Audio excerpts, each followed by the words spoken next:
àdúrà ti ọdún tó kọjá lọ ó yà mí lẹ́nu ọkọ̀ tí a dúró tì láti ẹnu bàbá Aláṣeyọrí lórí jáde pé ọkùnrin ọba láàrín tó jókòó yìí àwọn tún rí kọ́kọ́rọ́ mọ́tò lọ́wọ́ ẹ̀ àmì náà bẹ̀rẹ̀ sí gbàdúrà ọ̀sán rí i pé láì rò tẹ́lẹ̀ mọ́tàkẹ́rẹ́ nìkan akẹjọ sọ̀rọ̀ akẹjọ sọ̀rọ̀ láàrin ìjọ kẹta síra wọn lọ́ba náà ṣọ́kọ̀ yẹn ń wù mí ni mo ló wù mí ó ní yẹn mo sì fẹ́ ó ní mo fẹ́ wọ́n ní ìbọn wọn lówó ẹ pọ̀ owó ní kí n béèrè àwa béèrè ẹnìkan sọ fún pé 18 million ẹ tẹ̀síwájú pé 18 mílíọ̀nù ní ọkọ̀ yìí o tá a bá fẹ́ ra o lè tó bá dá o wọ́n wá pẹ́ nìkan ní Èkó òun náà ni owó àrọ̀bá price ó ní 18 ni mo ní 18 yẹn pọ̀ ju ó ní tàbá débẹ̀ tàbá price ẹ̀ báwọn lè gbà bí 14 mílíọ̀nù ṣùgbọ́n gbàtà débi ọkọ̀ yìí 50 mílíọ̀nù ni wọ́n dá lé.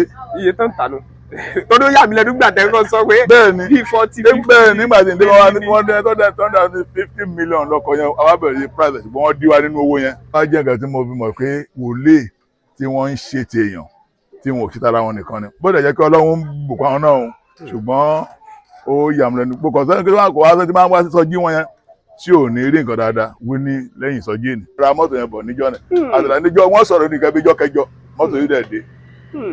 bí irú ìsọjí tí a fi ìsọjí wọn fẹ́ ṣe ìsọjí náà ni là ń ṣe ọdún pé mọ́tò yẹn ṣe 25 mọ́tò yìí ní èsì lọ́dún lọ́dún tó kọjá náà ni.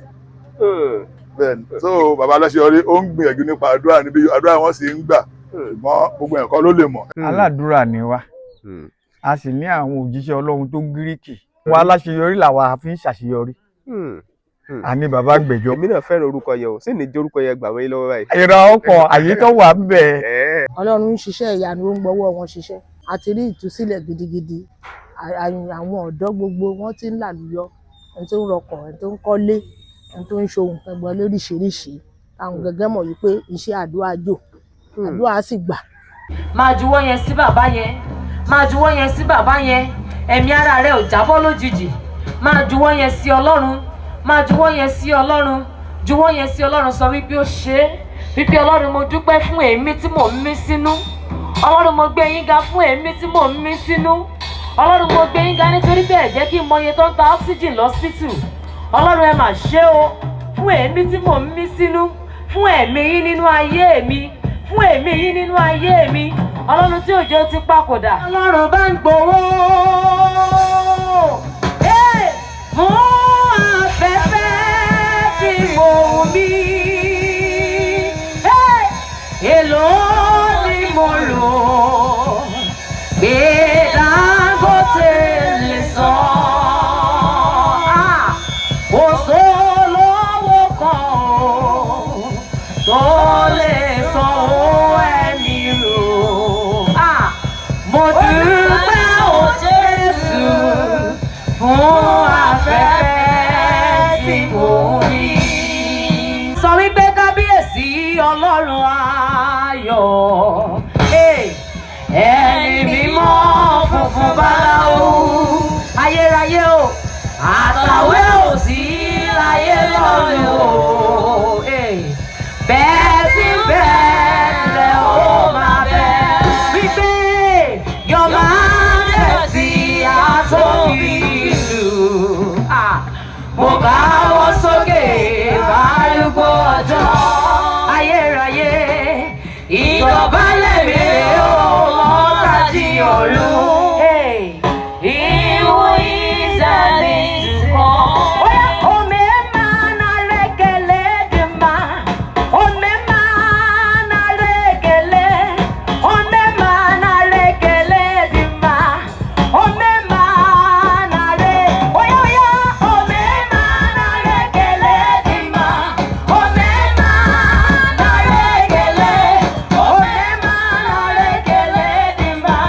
Ome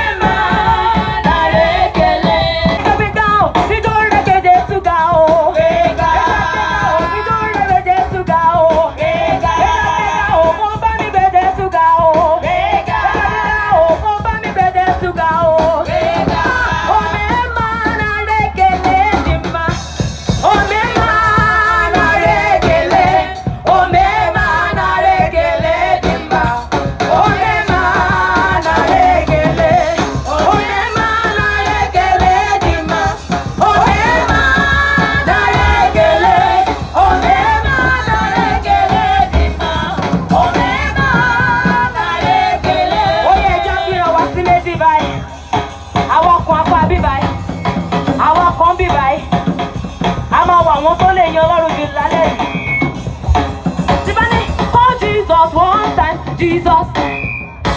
Iye mo pè ló máa pè o. Are you ready? Oya call Jesus one time. Jesus. Hey. Oya máa jù. Call Jesus one time. Jesus. Oya call Jesus two times. Jesus, Jesus. Oya jù, máa jù, máa jù, máa jù, máa jù, máa jù. Call Jesus two times. Jesus, Jesus. Oya call Jesus two times. Jesus, Jesus. Oya call Jesus one time. Jesus.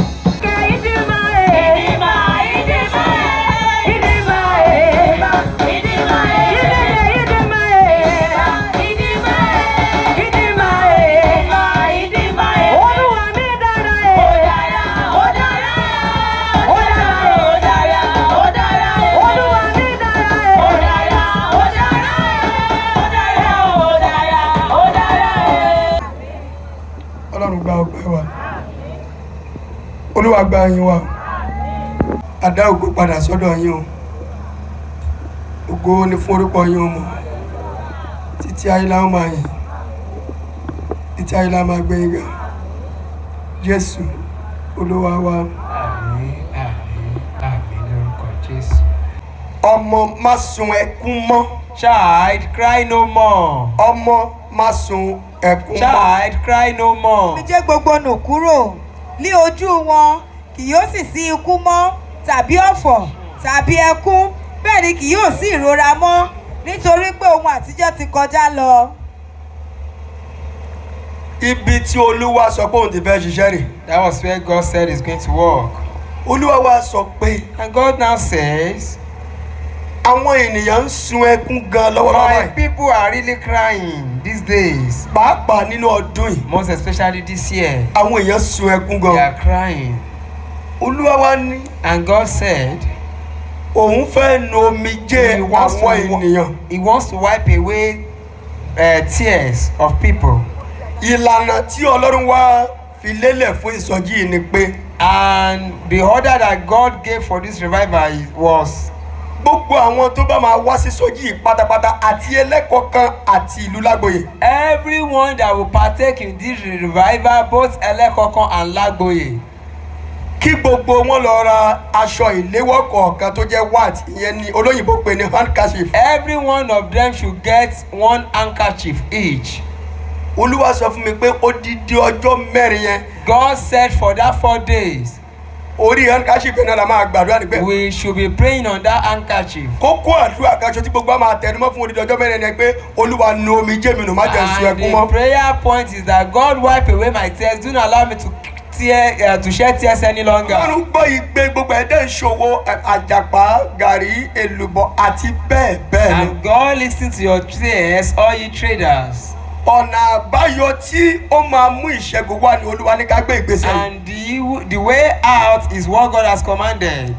Olúwa gbọ́ igbe àwọn ọmọ Ísírẹ́lì. God heard the cry of Israel, Ó gbé Mósè dìde and he chose Moses láti lọ gbà wọ́n to deliver them, láti mú wọn kúrò nínú ìrora. to bring them from their pains. Ìgbà tí Mósè dé ilẹ̀ Ísírẹ́lì. When Moses got Sorry, to tó Israel, dé tó padà sí when he got Egypt. to Egypt, Olúwa ti bá a sọ̀rọ̀ kó tó kúrò níbi tó wà. God had spoken to him before he left where he was. Olúwa ní Mósè, mo gbọ́ igbe àwọn ènìyàn mi. God said, Moses, I heard the cry of my people. Mo rí ìrora tí wọ́n wà, I noticed their pain. tí wọ́n ń pọ̀ wọ́n lójú pẹ̀lú And they iṣẹ́ are wọn. suffering them even with their work. Ṣùgbọ́n mo dé láti gbà wọ́n. But I have come to set them free. Mo rántí májẹ̀mú tí mo bá bàbá ńlá wọn dá. I remember the covenant I made with our forefathers. Wá lọ. Now go.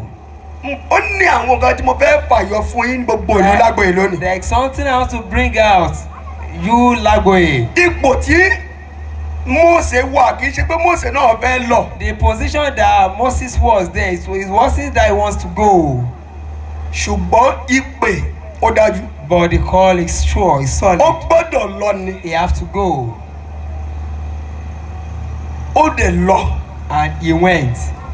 Olúwa fún ní gbogbo ìlànà tó máa tẹ̀lé. God gave him every instruction. Ìlànà tó máa fi fáwọn ọmọ Ísírẹ́lì Olúwa sọ fún. God walked through Moses. Ọlọ́run gba àwọn ọmọ Ísírẹ́lì And jáde God kó. set Israelites out. Tí ẹ kò ṣe ni pé This is what we are going to do. ẹ gba Ọlọ́run gbọ́. Believe, have faith in Pẹ̀lú God. iṣẹ́ tó tún fẹ́ ṣe ní With December. the word I said today in this Nínú December, ìsọjí, in this revival, ẹ gba Ọlọ́run gbọ́. have faith in Ẹ ka God. Bíbélì. Read the Bible. John 14:1. John Oya. 14:1. Jésù sì wí fún ọ pé èmi kò ti wí fún ọ pé bí ìwọ bá gbàgbọ́ ìwọ ò rí ògo Ọlọ́run. Ṣé ti gbọ́ ẹ wo gbogbo àdúrà tí a máa gbà ẹ gbàgbọ́ ẹ ní ìgbàgbọ́ ẹ má ṣiyèméjì. Have faith in all the prayer we are going to pray. Ẹ wo iṣẹ́ tí àdúrà ti ṣe ní ìlú Look at Lágboyè. the word that prayer has done in Ẹ wo ohun this tẹ́ ẹ ti ní lónìí yàtọ̀ sí kí n tó wọ ìlú yìí rárá Look nígbà at what you've gotten before ṣé I bí came. ẹ ṣe wà nígbà yẹn lẹ wà lónìí. Is it the way you went back then you Ẹ went wo iṣẹ́ tí now? orúkọ Jésù àti àdúrà Look at ṣe. the work God has done and prayer. Ó yẹ kó túbọ̀ ru yín sókè This is supposed to even steer you up láti túbọ̀ gbàdúrà. to be more prayerful. So ẹ gbàgbọ́ Believe, have faith. Olúwa yóò ṣiṣẹ́. God is going to work. Àdúrà tí a fẹ́ gbà yìí. The prayer that we want to Àní pray. yàsọ́tún yàsọ́. We are not moving. We are not. Orí iṣẹ́ yìí náà la máa We gbàdúrà are lé lórí. praying on your wall. Àti handkerchief tó Olúwa pa And that láṣẹ. handkerchief God has commanded. Jésù Olúwa wa. Àmín, àmín, àmín lórúkọ Jésù. Mo ti dé bí mo ti ń dé, mo ti dé bí mo ti ń dé. Olúwa gbà mí ó má jẹ́ ń gbàgbà mi. Mo ti dé bí mo ti ń dé. Bá mi ṣe o, ayé mọ̀ bèrè Ọlọ́run mi ni. Bá mi ṣe o, káyé má béèrè pọ́lọ́run mi gan. Gbọ́wọ́ sókè, mo pa mẹ́sẹ̀jì kan sí, ó ní kú o, ó ní kú o, ó ní kú o. Ọlọ́run ìpè, ìlú yìí ò gbọ́dọ̀ sun ẹkún. Àwọn tó wá látàlẹ́ ọ̀gá wọn gbọ́dọ̀ sun ẹkún. Àwọn olókèté wà bí wọ́n gbọ́dọ̀ sun ẹkún. Iná mèrè wà bí wọ́n gbọ́dọ̀ sun ẹkún. Ìgànnà wà bí wọ́n gbọ́dọ̀ sun ẹkún. Májàmú ikú yìí Olúwa bàjẹ́ o, Olúwa bàjẹ́, Olúwa bàjẹ́. Ìjì tó ń bọ̀ yìí, Ọlọ́run má jò gbé ẹnikẹ́ni o. Má jò gbé ẹnikẹ́ni. Má jò gbé ẹnikẹ́ni. Má jò gbé ẹnikẹ́ni. Má jò gbé ẹnikẹ́ni. Ẹ wo ẹ̀yin èèyàn, ẹ fura yín láyè. Ẹ sáré gbà, mo gba mẹ́sẹ̀jì yẹn sì. Ó yá báyìí nìkan mú. Ẹ gbé orúkọ Jésù kíákíá. Ẹ gbé agbára ẹ̀jẹ̀ Jésù. Gbogbo ìjì, àárín ìlànà àárín lónìí àárín lọ́la mọ́. Gbogbo ìjì, àárín lónìí àárín lọ́la. Tó rọ̀ rẹ̀ lórí ẹni tí mo dì mú yìí. Ó yá Olúwa pa ìjì rẹ o. Olúwa pa ìjì rẹ. Olúwa pa rẹ. Ó yá dúró.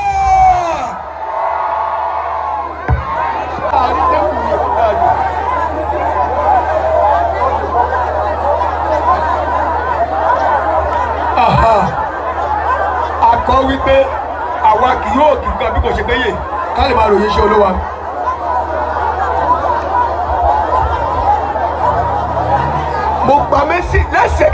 Mo gba mẹ́sẹ̀jì yẹn lẹ́sẹ̀kẹsẹ̀.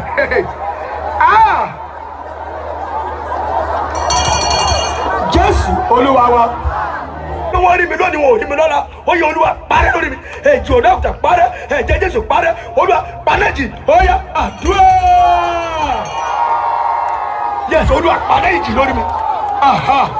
Olúwa panẹ́ ìjì lórí mi. Gbogbo ìjì tó wọ́n rí mi lónìí wọn ò rí mi lọ́la. Yes, Olúwa panẹ́ ìjì lórí mi. Jésù Olúwa wa, gbogbo agogo ọ̀fọ̀ tí wọ́n fi ṣeré lù pé kó lù lórí mi. Olúwa má jò ó lù. Olúwa sáàrẹ̀ nípa ó yá àdúrà. Yes, ẹ gbàdúrà. Kò gbọ́dọ̀ lù. Ẹ gbàdúrà. Kò gbọ́dọ̀ lù lórí mi. Kò gbọ́dọ̀ lù lórí àwọn ọmọ. Yes, kò gbọ́dọ̀ lù lórí aya rẹ, ọkọ rẹ. Yes, báyìí nìkan mú. Wàá pe orúkọ Jésù, báyìí nìyẹn mú. Wàá pe agbára ẹ̀jẹ̀ Jésù lásìkò Olúwa. Ẹni tí mo dìbò yìí. Iṣẹ́ àṣeparí tí wọ́n ti ṣe pé láìpẹ́ wọ́n máa túfọ̀ rẹ̀. Wọ́n ò gbọ́dọ̀ túfọ̀ rẹ̀. Wọ́n ò gbọ́dọ̀ túfọ̀ rẹ̀. Bá a ṣe rí lónìí, jẹ́ rí lọ́la, inú ọdún tuntun, ó yá àdúrà. Yes, gbogbo iṣẹ́ àṣeparí tí wọ́n ṣe pé kí wọ́n túfọ̀ wa, irọ́ ni, olùpàṣẹ yẹn jẹ́. Wọ́n ò gbọ́dọ̀ túfọ̀ wa. Wọ́n ò gbọ́dọ̀ túfọ̀ wa. Wọ́n ò gbọ́dọ̀ túfọ̀ wa. Ẹ gbàdúrà. Wọ́n ò gbọ́dọ̀ túfọ̀ mi o. Aṣọ ọ̀fọ̀ ẹgbọ́n ọ̀rọ̀ Olúwa. Ó yá jáde. Láìná. Ohun tí mo gbọ́ ni pé wọ́n di ẹ̀yìn kan, ìyẹn ni pé bí wọ́n ṣe ń di òkú wọ́n ti di ẹ̀yìn kan sílẹ̀. aṣọ yẹn wọ́n ti rà mọ́ yín lára wọ́n ti dì í gbọ́wọ́ sókè gbogbo aṣọ ọ̀fọ̀ tó wà lára ẹ àti okùn tó bí dì ọ́ tó jẹ́ pé ó ti ní ọjọ́ tó lọ mo pàṣẹ àtòkùn àtàṣọ ọ̀fọ̀ lórúkọ Jésù ó yẹ gbiná ó yẹ okùn àtàṣọ yẹn láìla já ó yẹ jáde àrùn bẹ́ẹ̀. àwọn ọ̀rẹ́ méjèèjì sókè mo pa aláṣẹ lórúkọ Jésù ya gbá ìtúsílẹ̀. gbogbo iṣẹ́ tí mo ṣe lọ́dọọdún tí mo fi ọdún kọ̀ọ̀kan ṣe tó ń já sí ìbànújẹ́ ní parí ọdún Olúwa tún ṣe padà. Olúwa pa òkúta rẹ̀ lórí iṣẹ́ mi. ẹ̀yin ọ̀lẹ́lẹ̀ lè gbàdúrà yẹn ọ̀lẹ tí ò ṣiṣẹ́ ò lè gbà bẹ̀tẹ̀ ni tó ṣiṣẹ́ tó mọ tó là kọjá lọ ní àgbà.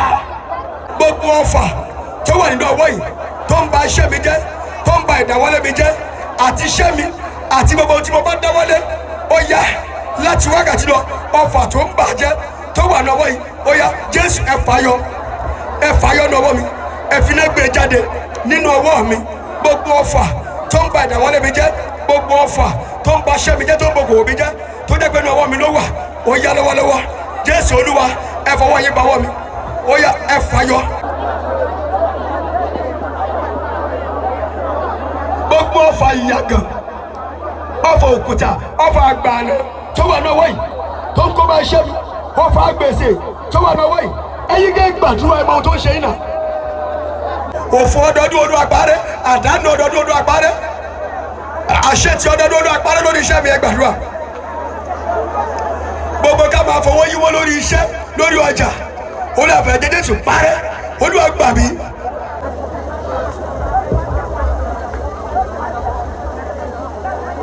gbọ́wọ́ ti sókè. gbogbo gbèsè tẹ́ ẹ jẹ owó tẹ́ ẹ fẹ́ san tẹ́ ò tí ì rí san tó fẹ́ di ẹjọ́ lórúkọ Jésù lórúkọ Bàbá Ọmọ Ẹ̀mí Mọ́ Ọlọ́run kò san owó yẹn. ọ̀nà tẹ́ ẹ máa bá san owó yẹn lórúkọ Jésù kò láà. àṣẹ ìyanu tó nu omijé tó ń san gbèsè tó san tí obìnrin ìyàwó wòlíì òpó tí Èlíṣà gbàdúrà àṣẹ tó san owó yẹn agbára tó san owó yẹn ó ṣì wà mílálẹ̀ yìí agbára Olúwa ọmọ ogun lórúkọ Jésù agbára Ọlọ́run kó san owó yẹn. àṣẹ Olúwa Ọlọ́run àwọn ọmọ ogun kó fi ìyanu san owó yẹn. ó náà kó san owó náà Ọlọ́run kó san gbèsè náà. tẹ́ ẹ bá gbàgbọ́ ọ̀nà tó máa là tẹ́ ẹ fi rí owó yẹn san lórúkọ Jésù kó là. ọ̀nà aláàánú olóore olùrànlọ́wọ́ tí ó máa là tẹ́ ẹ fi san owó yẹn lórúkọ Jésù là. ilẹ̀kùn àánú ṣí. ilẹ̀kùn tó máa ṣí tó fi san owó yẹn lórúkọ Jésù kó ṣí kó ṣí kó ṣí kó ṣí. gbogbo orí tó ń sun ẹkún bí lórí iṣẹ́ yìí lórí ayé yìí lórí àwọn ọmọ lórí àti ṣeré àti jẹun àti gbọ́ bùkátà àti lílọ síwájú lórí ìdáwọ́lé yìí mo pa á láṣẹ lórúkọ Jésù yá ẹ bá ìtúsílẹ̀.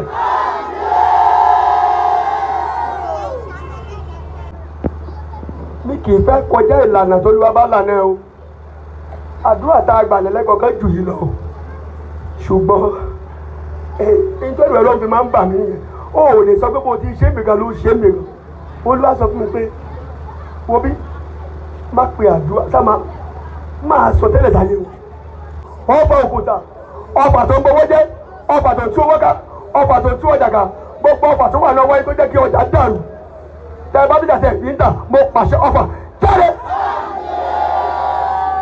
lórúkọ Jésù jáde oya jáde jáde jáde jáde oya jáde bẹ́ẹ̀. àlá àti òkúta tó wà ní ọwọ́ rẹ nínú àtàrùpàkò mo pàṣẹ lórúkọ Jésù ẹ̀yin òrùka oya ẹ̀fọ́ jáde. ẹ̀là iná ẹ̀là iná ẹ̀là iná oya ìpínlẹ̀ náà lè bẹ́ẹ̀. sọ pé iná iná ẹ̀yin ogun ayé ẹgbẹ́ ọ̀rọ̀ olúwa já ó yẹ máa ju abá ẹ̀ máa ju abá o èmi náà máa sọ tẹ́lẹ̀ mo pàṣẹ lórúkọ Jésù okùn ayé já okùn ayé já okùn àwọn àgbà já okùn ìdíwọ́ ìdènà já okùn ìdádúró já okùn ìdádúró okùn ìdágbọ́dà já okùn bá ìṣẹ́ káwọ́ ìdènà já yes fire wọ́yá ẹ máa dúró gbogbo èyí tí wọ́n fi oògùn bá mọ́lẹ̀ láti pàṣẹ iṣẹ́ ewé àti egbò tó jẹ́ pé iṣẹ́ Sátánì náà fi gbá ẹ mọ́lẹ̀ tó o di ara rẹ̀ pé o ò ní dìde mọ́ mo pa á láṣẹ lórúkọ Jésù ya dìde. Oògùn tí wọ́n fi sùn ọ́ mọ́lẹ̀ lórúkọ Jésù oògùn yẹn kọ́ láyà oògùn yẹn kọ́ bàjẹ́. Gbogbo iṣẹ́ tí wọ́n kó òrùka tí wọ́n lọ rẹ sínú ilé ìtalámọ́ gbogbo iṣẹ́ ilé ìtalámọ́ lórí ẹ lórúkọ Jésù kọ́ bàjẹ́.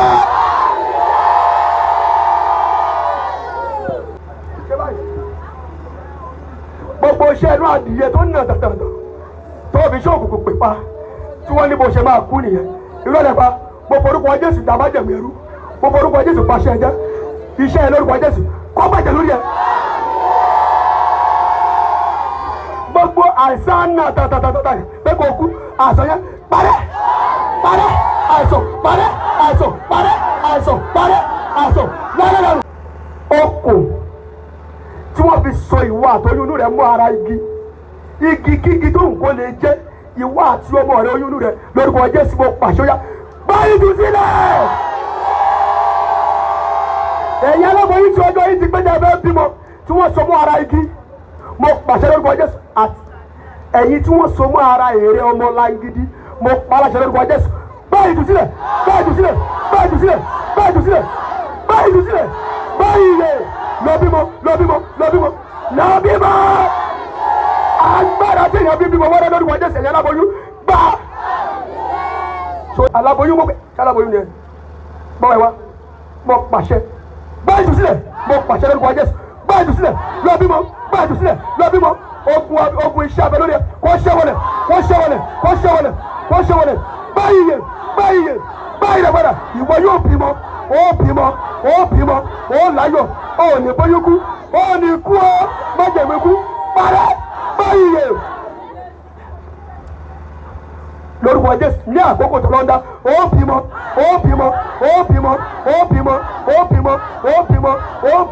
oyún rẹ̀ kó máa dàgbà kó máa sọ kó máa dàgbà kó máa gbè kó gbèrú báyìí yẹ.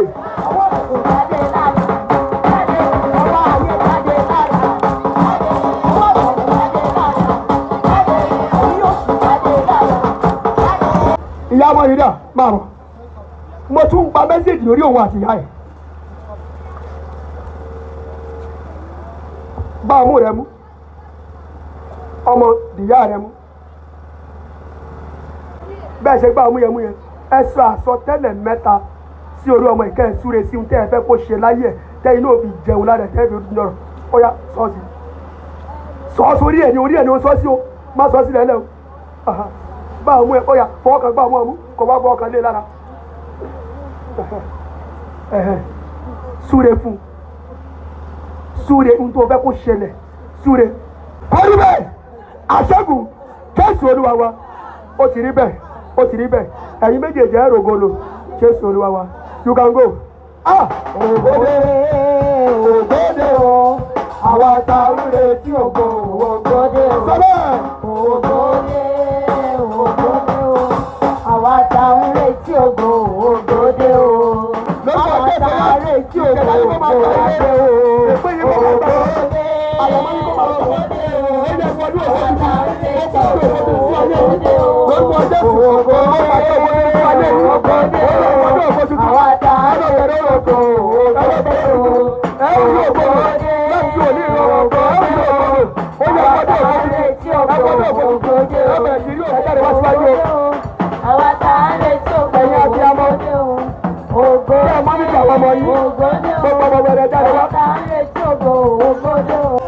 the first message tí mo gbà lórí ẹ̀yàn ọmọ wẹrẹ àwọn kan gbà yín lórí mi ì mọ nǹkan tẹ́ ẹ ṣe wọ́n ṣí ọwọ́ báyìí wọ́n fi gbá ọ lórí pa ọwọ́ òmìnira tó dàpọ̀ mọ́ ọwọ́ tó gbá ọmọ yìí lórí tó lu ògo wọn pa ọwọ́ ìdílé bàbá àti ìyá tó dàpọ̀ mọ́ ọwọ́ ní wákàtí tí ọwọ́ yẹn wá tó lu ògo ọmọ yìí pa ó yá mo pàṣẹ lórúkọ Jésù lórúkọ bàbá ọmọ ẹ̀mí mọ́ jí padà. Ògo rẹ kó jí padà lórúkọ Jésù ògo rẹ kó jí padà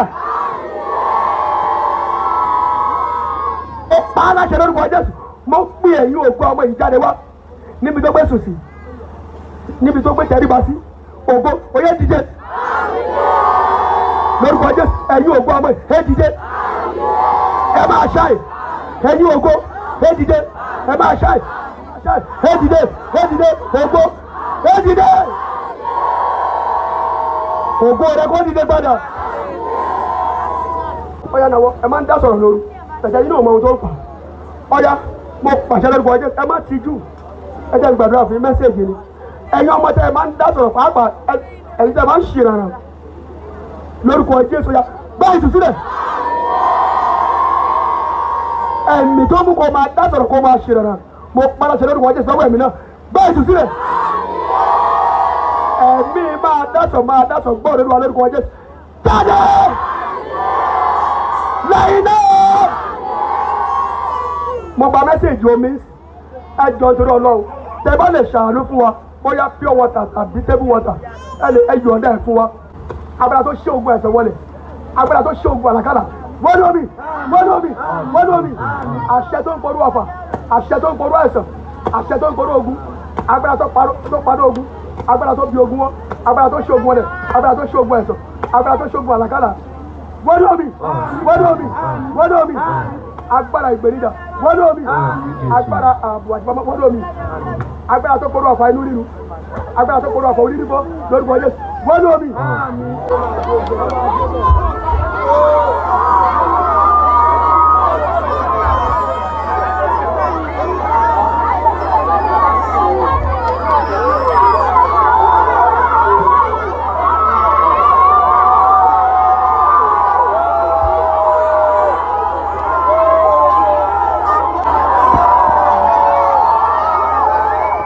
ṣe lọ ìlàkọ máa bá ayọ ìlàkọ dáàbò bòye ìlàkọ pààyè mọ ògùn ògbórúkọ Olúwa gbọ́wọ́ síwájú orí ọ̀fẹ́ Jésù Olúwa ìfẹ́ ti Ọlọ́run ìdàpọ̀ ti ẹ̀mí mọ́ kó sọ̀kalẹ̀ kó wà pẹ̀lú wa kó máa bá a gbé láti sí lọ àìtítí láéláé.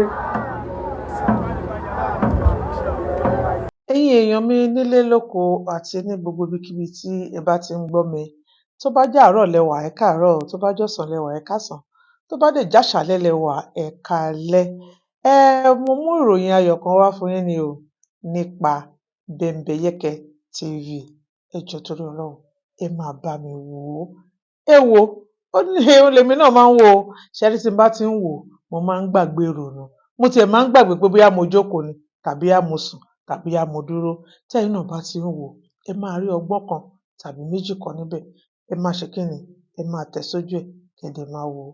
God bless you. Bembeyeke TV.